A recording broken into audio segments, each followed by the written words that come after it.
In this video, I will be showing you how to create and prepare a passport-size photo in Canva. Let's get started. First, from the Canva homepage, I navigate up to the top left corner and click on the Create a Design button. From the menu that appears, I move down to the bottom left and select Custom Size. To set the standard dimensions for a passport photo, I open the Units drop-down menu and switch from pixels to inches.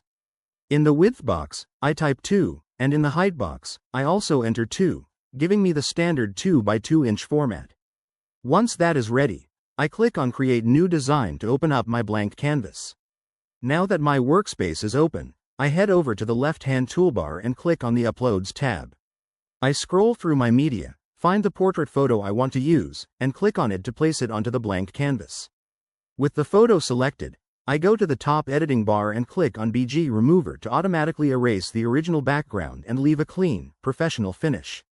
After the background is cleared, I click and drag the corner handles to resize the photo so the subject fills the frame naturally.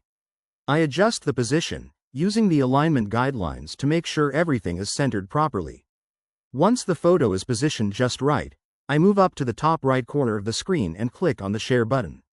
From the drop-down list, I click on Download, review the settings, and then hit the purple Download button to save the high-resolution file straight to my computer, ready for printing. And there you have it. That's the complete process of how to print passport-size photo Canva.